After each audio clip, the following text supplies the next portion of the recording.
Okay, class. Now you can mention your attendance with the concerned section in the chat box. Okay, fine.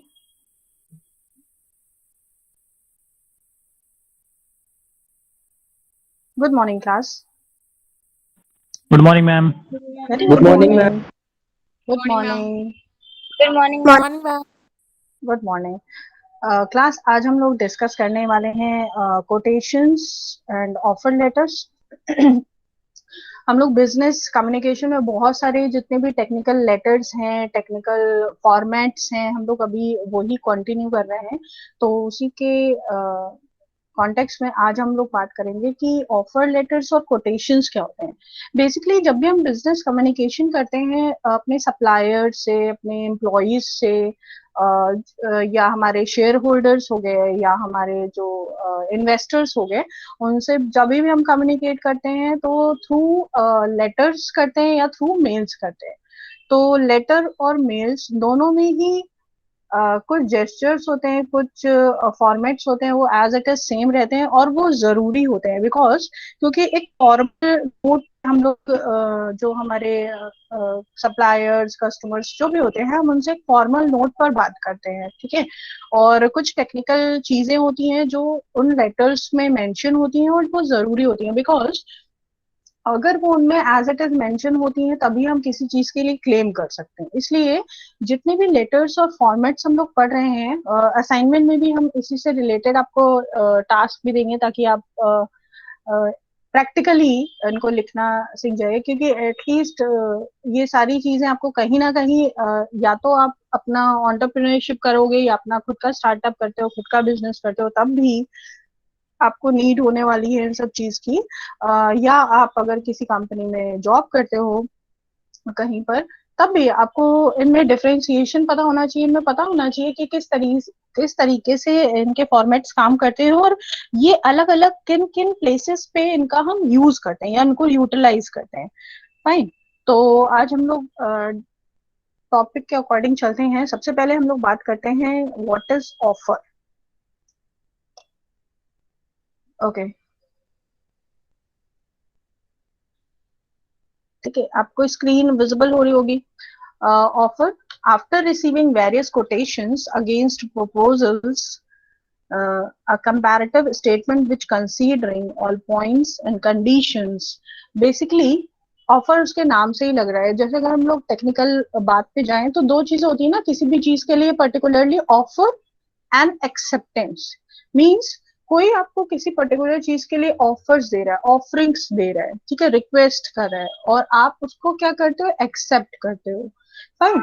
यानी business में क्या होता है, आप एक पर्टिकुलर चीज के लिए अलग अलग लेवल्स पे ऑफर्स जनरेट कर रहे हो कि हमारे यहाँ ये ऑफर आया, आप हमारा प्रोडक्ट ले लीजिए, या एज अ सप्लायर भी या एज अ शेयर होल्डर भी कंपनीज क्या चाहती हैं, हमारे शेयर होल्डर्स बढ़े तो वो ऑफर्स देती हैं, जिसको हम इनिशियल पब्लिक ऑफरिंग्स, जब पहली बार अपने शेयर्स लॉन्च करते हैं ना, आईपीओज या सेकेंडरी शेयर्स अपने ऑफर कर रहे हैं, तो कहीं ना कहीं ये सब ऑफरिंग्स ही है इन द मार्केट। तो इनके लिए भी हमें एक फॉर्मेट, सर्टेन फॉर्मेट पे काम करना होता है। हमें पता होना चाहिए कि हम किस तरह से ऑफर्स जनरेट करें इतने वो अट्रैक्टिव हो, और अट्रैक्टिव होने के साथ साथ ना सारे एस्पेक्ट्स हो उसमें, क्योंकि कई बार हम लोग एडवर्टीजमेंट्स में देते हैं ना कि हमें बड़े अच्छे ऑफर्स दिए जा रहे हैं। फॉर एग्जाम्पल बहुत सारे ऐसे प्रोडक्ट्स हैं जिनके ऐसे एग्जाम्पल्स दिए जाते हैं, ऐसी चीजें बताई जाती हैं जिससे हमें लगता है कि बस जैसे एनर्जी ड्रिंक्स के ऑफर्स आते हैं ना, कि बिल्कुल हमें लगता है, तो अट्रैक्टिव होने चाहिए लेकिन साथ में उसका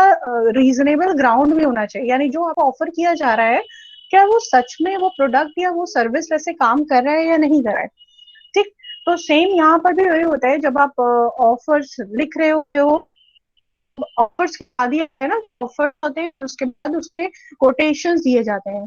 अगर कभी न्यूज़पेपर में ठीक तरीके से कभी देखो तो आपको बहुत सारे ऑफर्स आएंगे ना कि हमारे यहाँ इस तरह का प्रोडक्ट बनता है और हमें इस तरह के सप्लायर्स की नीड है, तो वो एक ऑफर देते हैं, ओपन ऑफर, कि कोई भी हमारे तक आ सकता है और हमें ये पर्टिकुलरली चीजों की जरूरत है और आप मेरे को ऑफर करो।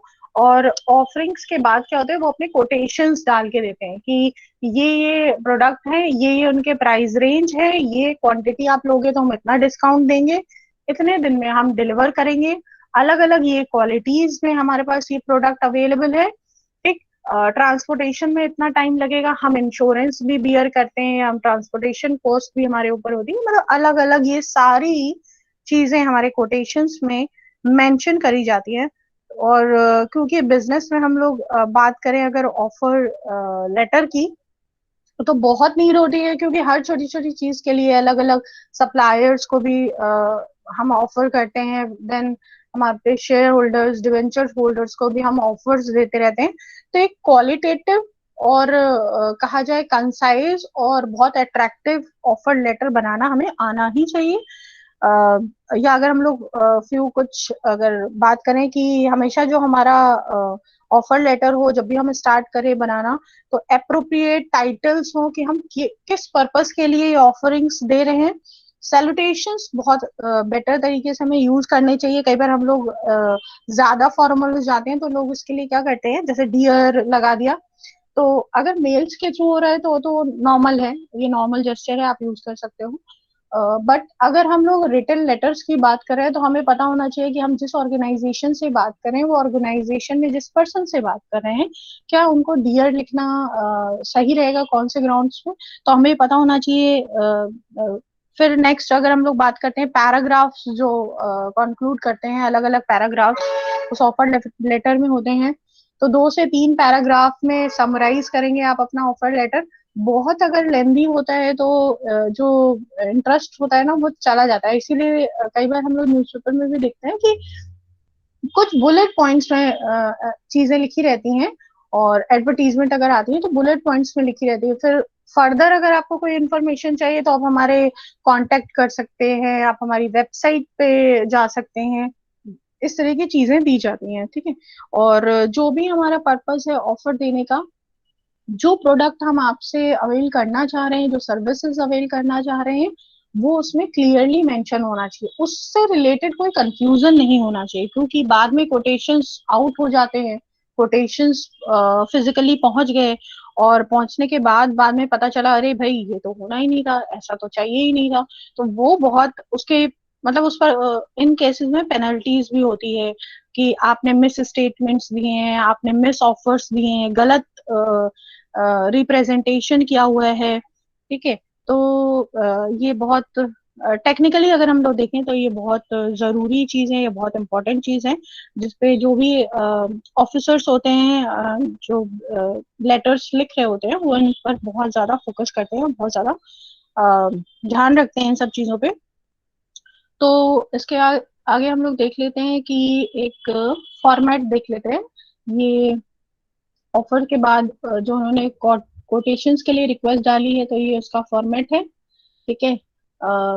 आपने ऑफर्स के बाद बोला कि भाई हम ये ऑफर कर रहे हैं, तो आप हमें अपने कोटेशंस मेंशन करिए कि कैसे कोटेशंस आप देना चाह रहे हो, ठीक है। ये फॉर्मेट्स तो लगभग हम लोग क्लास पढ़ चुके हैं, जस्ट फॉर इंफॉर्मेशन के लिए कि आप देख सको कि किस तरह के फॉर्मेट्स होते हैं।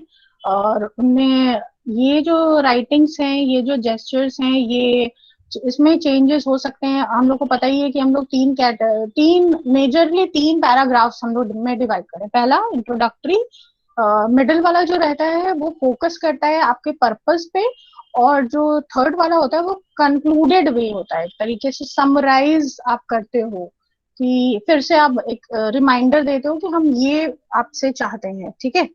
तो 3 पैराग्राफ्स इनफ होते हैं। फिर नेक्स्ट हम लोग बात कर रहे थे कोटेशंस की।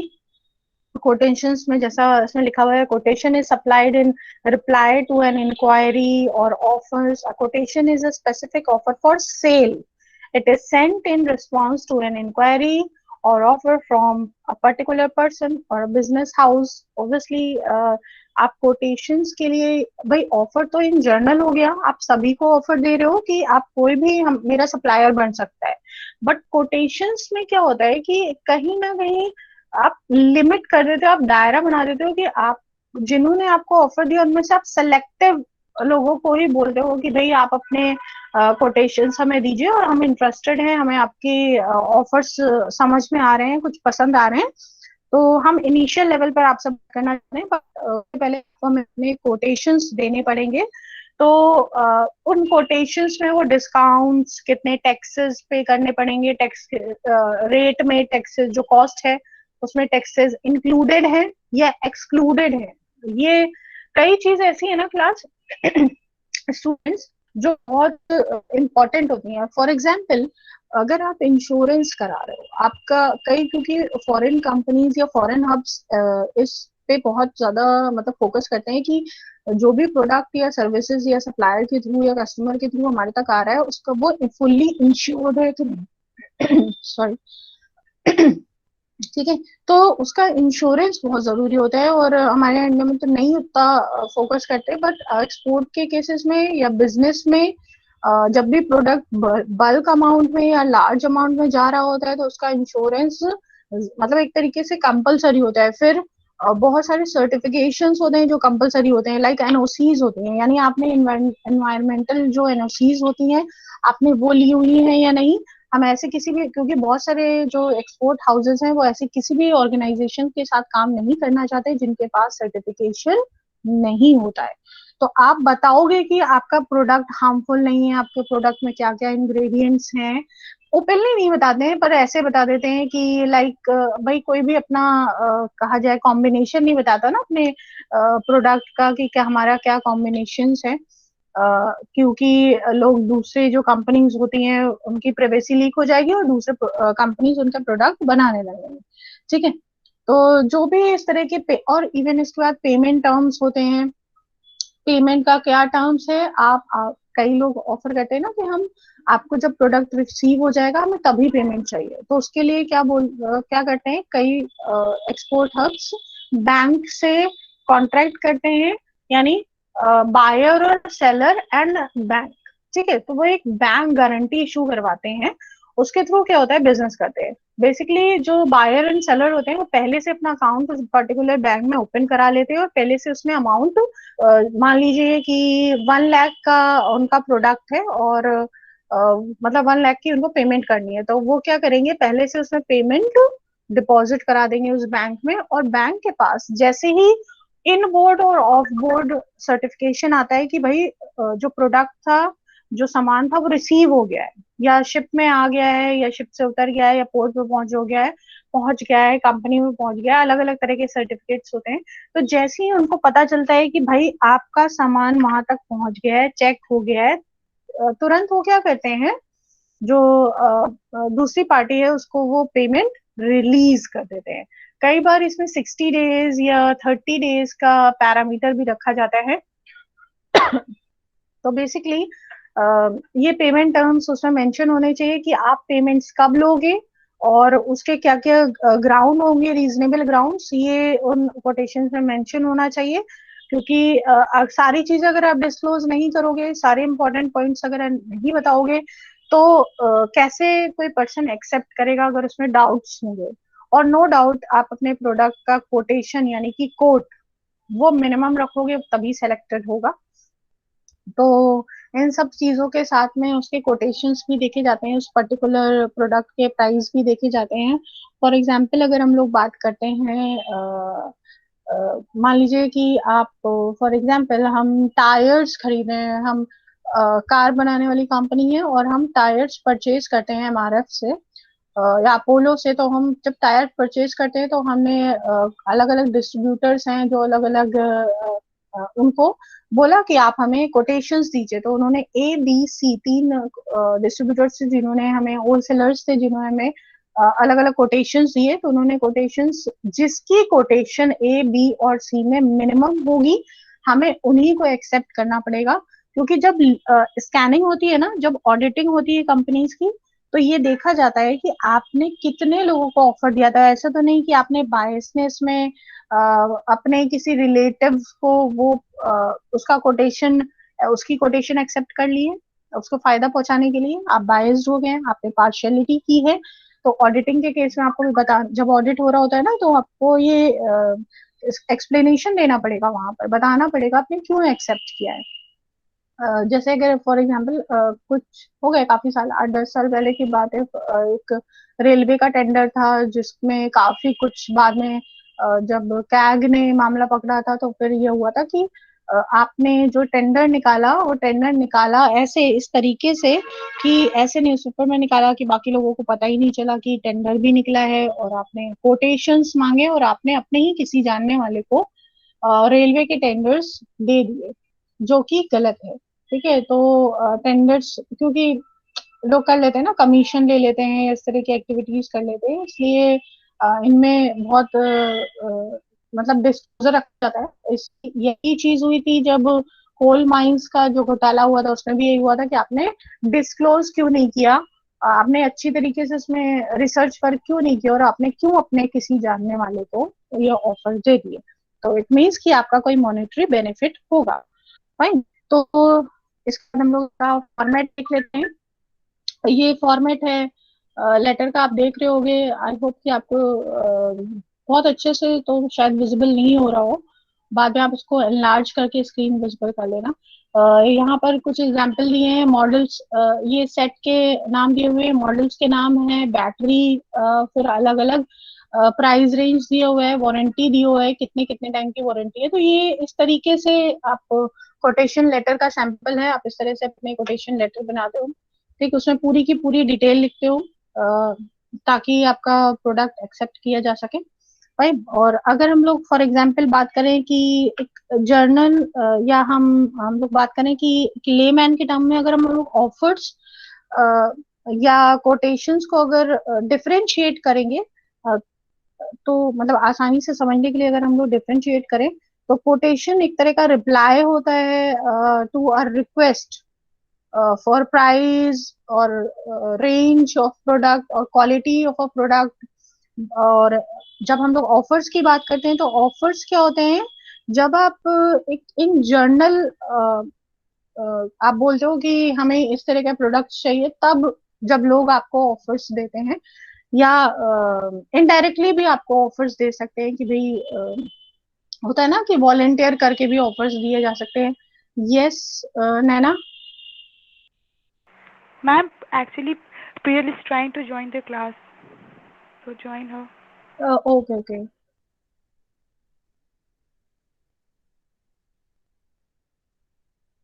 I think I have already accepted. Yes, ma'am. Yes. Okay, fine.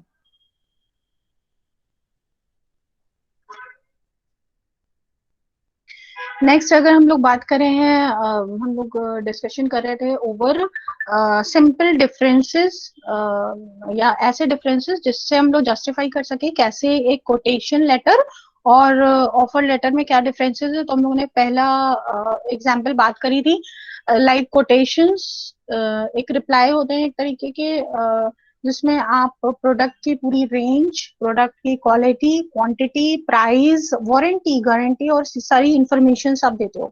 और प्रपोजल्स होता जो ऑफर्स हैं वो एक तरीके के काइंड ऑफ अ प्रपोजल्स हम लोग कह सकते हैं। ठीक है, आप प्रपोजल्स देते हो कि हमारे यहाँ ये प्रोडक्ट बनते हैं, क्या आप लेना चाहते हैं, आपकी कंपनी भी यही प्रोडक्ट बनाते हैं और हम इस तरह के सप्लायर हैं। ठीक है, और नेक्स्ट एग्जाम्पल हो सकता है ऑफर्स एंड कोटेशंस में, like quotations already having limited informations। जो quotations होती हैं उनमें लिमिटेड इंफॉर्मेशन होती है। लिमिटेड मींस यहाँ पर जो वर्ड है इसका मतलब है कि आप जिस तरह का प्रोडक्ट चाहते हो वो उसी तरह की इंफॉर्मेशन आपको उसमें मेंशन करेंगे। फॉर एग्जांपल अगर हम कार बनाने वाली कंपनी है, हमारी कंपनी कार बनाते हैं और हम टायर्स के लिए ऑफर्स मांग रहे हैं, तो हमने कोटेशन मांगे, तो आप सिर्फ पर्टिकुलर आप कमर्शियल व्हीकल बनाते हो, आप एसयूवीज बनाते हो, सेडान कार्स बनाते हो, या हैचबैक बनाते हो, या इस तरह के जो भी आपके यहाँ किस कौन सा प्रोडक्ट अवेलेबल है, और उस प्रोडक्ट के अकॉर्डिंग हम उन्हीं टायर्स की अवेलेबिलिटी दिखाएंगे, या उन्हीं इवन क्वालिटी में भी आप किस तरह के क्वालिटी चाहते हो, तो हम उसी क्वालिटी में को ही आपको स्पेसिफिकली देंगे। यानी हम और भी हो सकता हो टायर्स तो हम कमर्शियल भी बनाते हो, ट्रक्स के लिए भी बनाते हो, पर वो हम आपको नहीं दे रहे हैं क्योंकि आपको वो नहीं चाहिए। ठीक है, आपकी नीड के अकॉर्डिंग।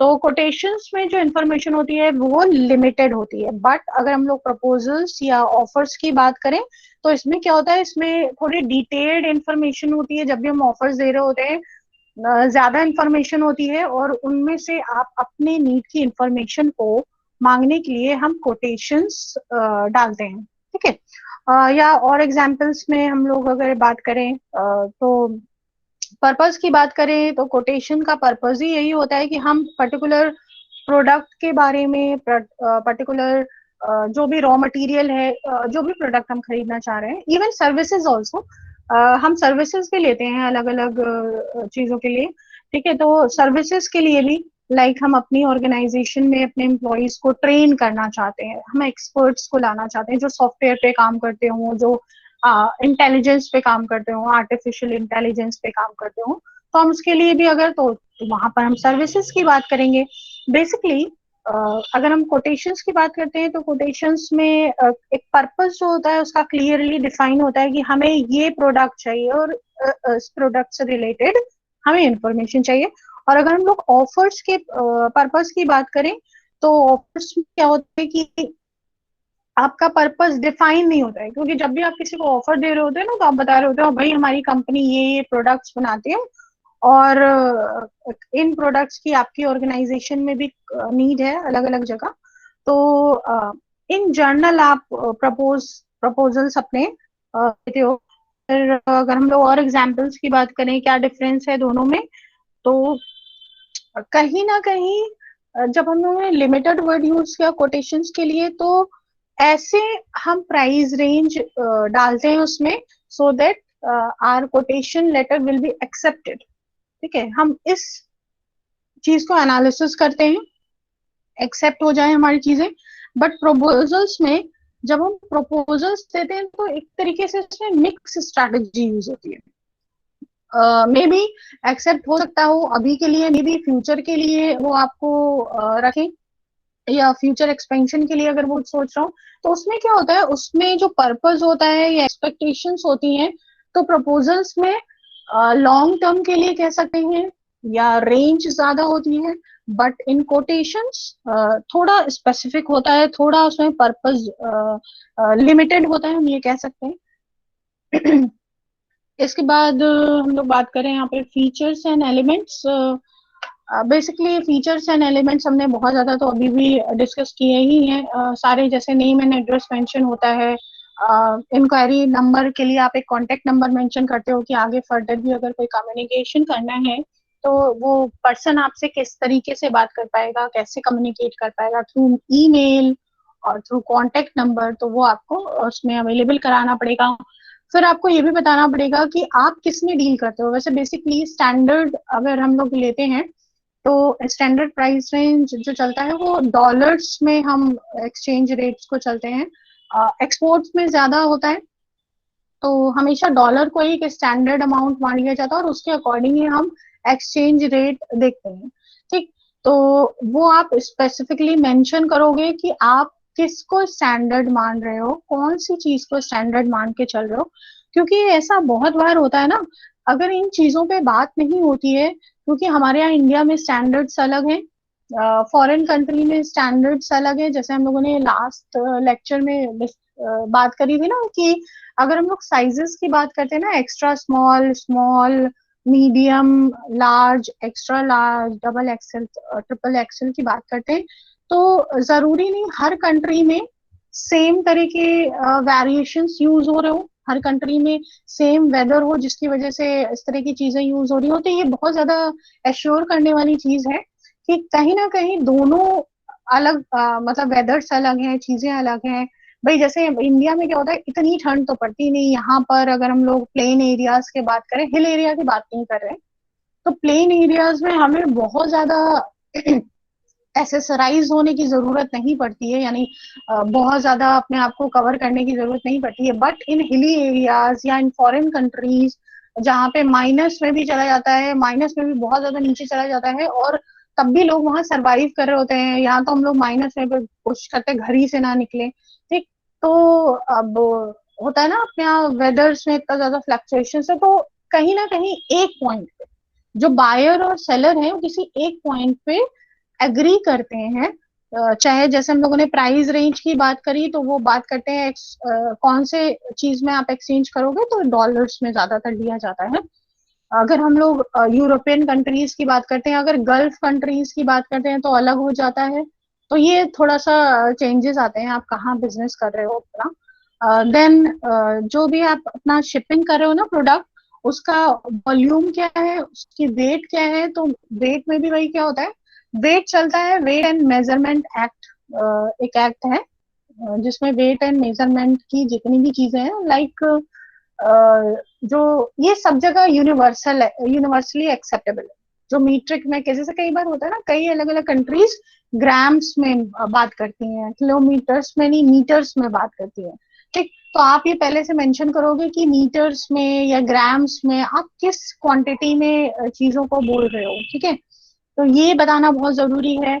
और इन जनरल अगर हम लोग बात करें तो ये जो वेट एंड मेजरमेंट की जितने भी जो कहा जाए मेजरमेंट की चीजें हैं, ये सेम होती है, यूनिवर्सली एक्सेप्टेबल होती हैं। फॉर एग्जाम्पल जैसे हम लोग टाइम जोन की बात करते हैं ना, टाइम्स की बात करते हैं, तो टाइम मतलब 60 second is equal to 1 minute है, और वो सभी जगह है सेम। इसी तरह अगर हम लोग बनते हैं 1 किलो इज इक्वल टू, तो जो है वो सब जगह है। ठीक है, या 1 लीटर्स की अगर बात करी जाती है तो 1 लीटर में कितने ग्राम्स होते हैं, वो सब जगह सिमिलर है, यानी ऐसा।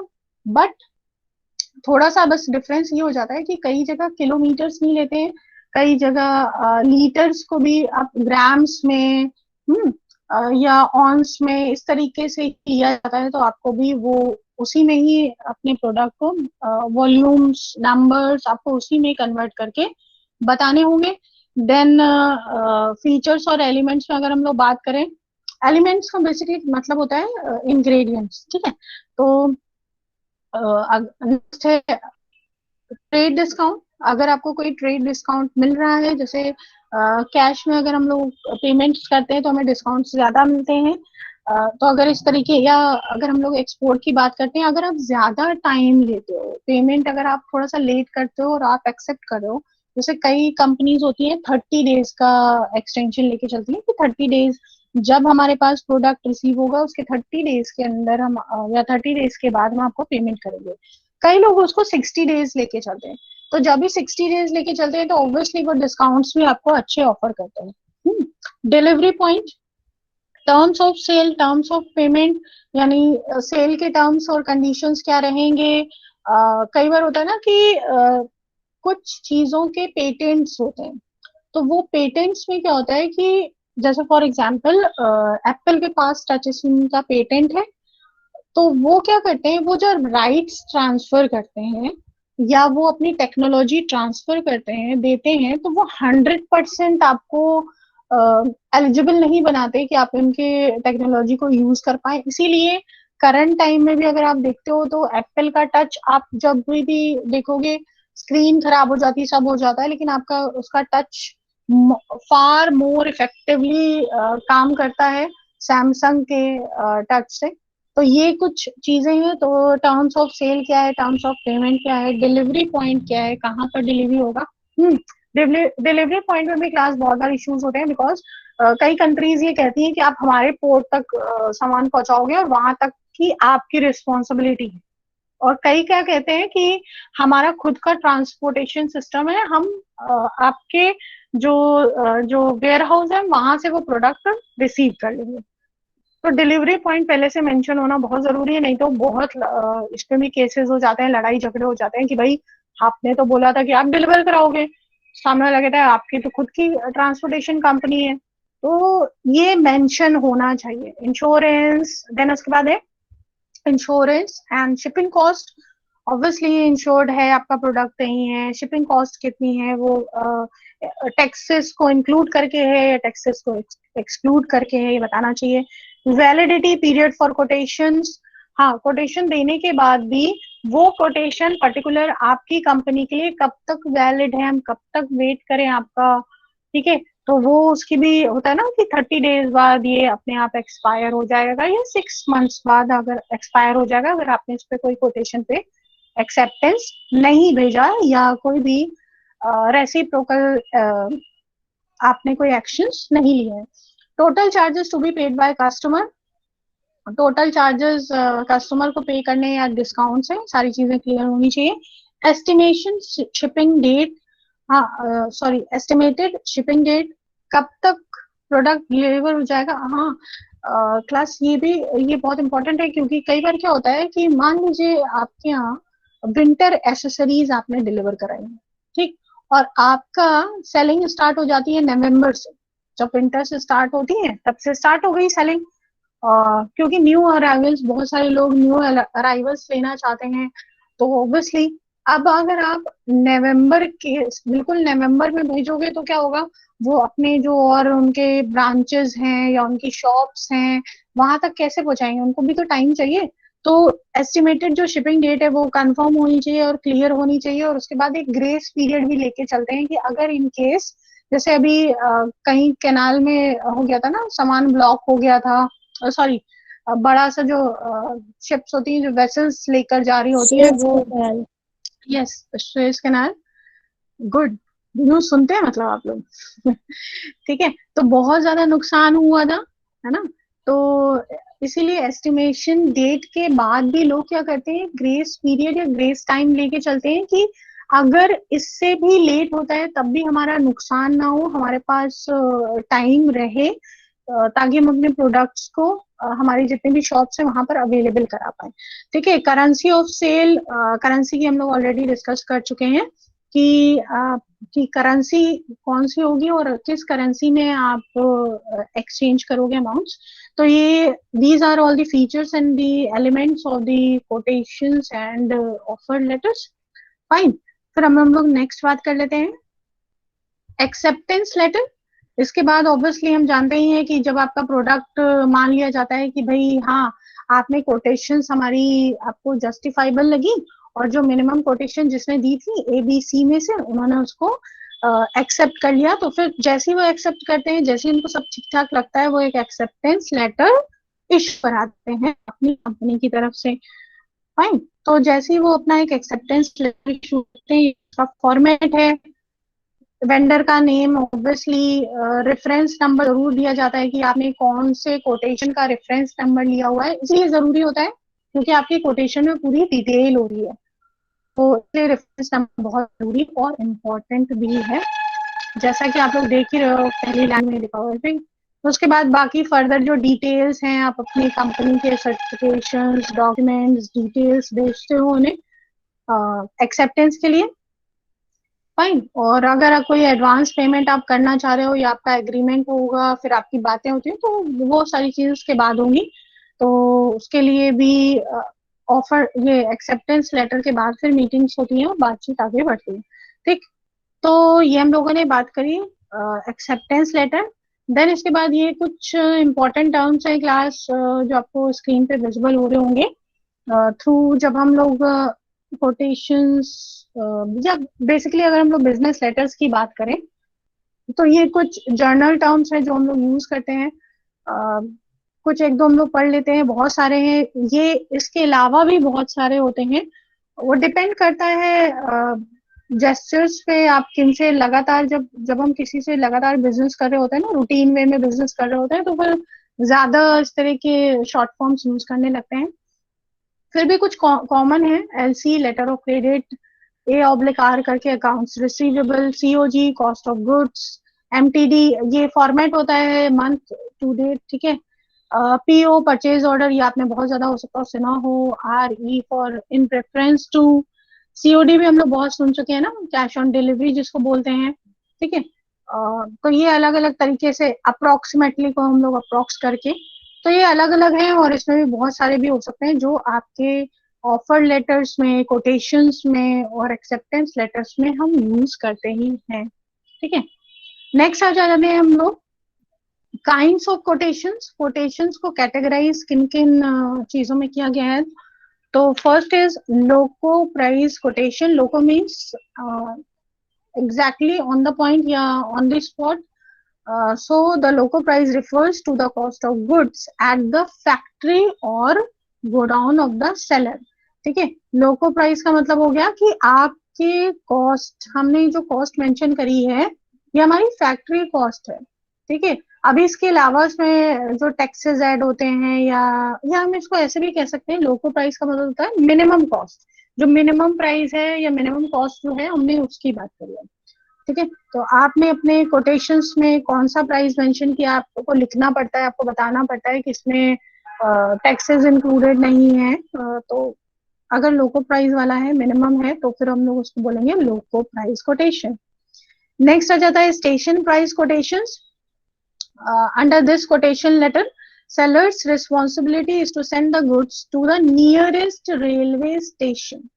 उसके हेडिंग से ही लग रहा है स्टेशन प्राइस कोटेशन, यानी जो भी आपका नियरेस्ट ट्रेन या रेलवे स्टेशन है या उसका वेयर हाउस है, आप वहां तक आपकी कंपनी के वेयर हाउस से आप वहां तक प्रोडक्ट पहुंचा दोगे, और उसके बाद जो आपका बायर है वो वहां से चार्जेस बियर करेगा। ठीक है, तो आपको डिलीवर करना है और आपकी वो जो डिलीवरी चार्जेस हैं वहां तक स्टेशन तक पहुंचाने पर वो आपके हैं, आप बियर करोगे वो। ठीक है, बायर नहीं बियर करेगा, बायर उसके बाद के जितने भी एक्सपेंसेस होंगे ट्रांसपोर्टेशन के, रेलवे के, या और मोस्टली क्लास जितनी भी प्रोडक्ट्स होते हैं वो कोशिश ये करी जाती है कि सी से भेजें, क्योंकि सबसे सस्ता अगर है तो वो सी, वाया सी है। बहुत टाइम लेता है इसीलिए सस्ता है। इसके बाद जो विद इन द कंट्री होता है तो ट्रेन और इसके थ्रू होता है। तो दो, अगर हम लोग ब्रॉडर वे में देखें तो दो होते हैं, सी और वाया एयर। तो एयर वाला बहुत महंगा होता है, हालांकि सी वाला अगर 1 महीना लेता है तो एयर में आपको 2 दिन हो सकता हो, डिपेंड करता है, 2 दिन या 3 दिन में भी पहुंच सकता है आपका प्रोडक्ट। तो ये डिफरेंस है। ठीक है, आपको प्रोडक्ट इतनी पहले बनाकर भेजना पड़ेगा, और सी में और एयर में भी आपकी स्लॉट की बुकिंग होती है। सी वाले में भी आपको वेसल्स में अपना स्पेस बुक कराना पड़ता है, बहुत पहले बुक कराना पड़ता है, क्योंकि शिप्स पूरा महीना भर लेती हैं, तो आपको उससे बहुत दिन पहले बुक कराने पड़ते हैं। तो पहला हो गया loco price quotation, second is station price quotation. Next आ जाता है free on rail FOR price quotations. It includes price quotation covers the expenses of carrying the goods to the railway station nearest to seller plus the loading expenses, freights, unloading expenses are to be borne by the buyer। ठीक है, यानी free on rail यानी सारे के सारे basically जितने भी कहा जाए एक्सपेंसेस हैं वो सारे के सारे कौन दे रहा है, जो बायर है वो। ठीक है, अच्छा आप सोचोगे ना कि बायर का इसमें क्या फायदा, बायर क्यों सारे चार्जेस दिया कर रहा है। बेसिकली होता है क्या है, कुछ प्रोडक्ट्स ऐसे होते हैं जो हाईली कहा जाए इंटेंसिव होते हैं, बहुत इम्पोर्टेंट होते हैं, कहा जाए कि बहुत प्राइस बहुत उनका ज्यादा होता है, या लग्जरियस आइटम्स होते हैं, तो या इस तरह की जितनी भी आइटम्स होते हैं ना, उनके लिए बायर क्या होते हैं, वो ये मानते हैं कि आप प्रोडक्ट बनाओ, उसके बाद उसकी पूरी हैंडलिंग हम करेंगे, हम ये वहां से प्रोडक्ट लेके जाएंगे। जैसे फॉर एग्जांपल हमारे यहाँ इंडिया में तो वेदर्स चेंज होते हैं, तो यहाँ पर उतना मॉइस्चर तो सिर्फ ये अभी इसी सीजन में सबसे ज्यादा मॉइस्चर होता है, फिर उसके बाद विंटर्स में। बट फॉरेन कंट्रीज में क्या होता है, मॉइस्चर का लेवल कई कई कंट्रीज में बहुत ज्यादा रहता है। ठीक, तो वो क्या करते हैं, वो पूरे प्रिकॉशंस लेते हैं कि फॉर एग्जांपल अगर लेदर प्रोडक्ट्स जा रहे हैं तो उनमें मॉइस्चर लग जाता है तो बहुत जल्दी फंगस लगने लगता है। ठीक है, क्योंकि डेड स्किन ही होती है, वो डेड स्किन पे ऑब्वियसली फंगस लगते ही है, तो बहुत जल्दी फंगस लग जाता है, वो व्हाइट व्हाइट कलर का अगर आप देखो तो। ठीक, तो स्पॉट्स आ जाते हैं ना, तो इनसे बचने के लिए क्या करते हैं, जो बायर्स होते हैं वो वहां से अपने प्रोडक्ट को ट्रैक करने लगते हैं और उनकी पूरी हैंडलिंग करते हैं, ताकि उनमें कुछ भी, थोड़ा सा भी कुछ भी ना ऐसा ऐसा कुछ मिसहैपनिंग ना हो जाए, फॉल्ट्स ना हो जाए। ठीक, और इसमें आप देख रहे होंगे कि रेड कलर से इसके फॉर्मूला भी मेंशन है, FOR price quotation is equal to station price quotation plus loading charges. Fine, next आ जाता है fourth cost and freight, C&F price quotations. नाम से जो लग रहा है ना वही है exactly, cost and freight price quotations include the cost of the goods and all the expenses like carriage to the seller's nearest station, dock जहाँ पे सी पोर्ट का डॉक्स होते हैं वो, लोडिंग चार्जेस ट्रक्स में लोड कराना या ट्रेन्स में लोड कराना, फ्रेट्स जो रास्ते का जो किराया होता है, ट्रांसपोर्टेशन कॉस्ट होती है, So these all the expenses and also the expenses like insurance, unloading and cartage to the buyer's place are to be borne by the buyer. ठीक है, तो जब हमें कई बार क्या होता है प्रोडक्ट बहुत ज्यादा चीप मिल रहा होता है, जैसे इंडिया में लेबर सस्ती है तो बहुत सारी अदर कंट्रीज है यहाँ से बहुत सारा, जैसे लेदर का बहुत कुछ चलता है ना यहाँ कानपुर से और चेन्नई से, तो ऑब्वियसली जब हमें चीजें इतनी चीप मिल रही हैं तो जो भी बायर्स होते हैं ना वो कहते हैं कि भाई बाकी चीजें भी हम ठीक से देख लेंगे और आप सिर्फ हमें ये करके दो, आप सिर्फ प्रोडक्ट बना के दो। तो यहाँ पर क्या होता है, CNF price quotation is equal to FOR price quotation. FOR means station price and loading charges plus railway fare, तो इसमें वो सारे आ जाते हैं। ठीक है, नेक्स्ट है cost insurance and freight CIF price quotation. There is a risk involve in transporting goods and this risk is covered by insurance. Fine, तो यहाँ पे बात करी जा रही है CIF में, जो स्पेसिफिकली इंश्योरेंस की बात और करी जा रही है, बस इतना ही डिफरेंस है इसमें। तो जब हम CNF प्राइस में इंश्योरेंस ऐड कर देंगे तो वो कॉस्ट इंश्योरेंस एंड फ्रेट हो जाएगा। ठीक है, जैसे यहाँ पे था ना CNF में क्या था, FOR प्राइस और रेलवे, और FOR प्राइस और रेलवे प्लस अगर हम लोग नेक्स्ट रिलीज उसमें जाए तो इंश्योरेंस और ऐड हो जाएगा।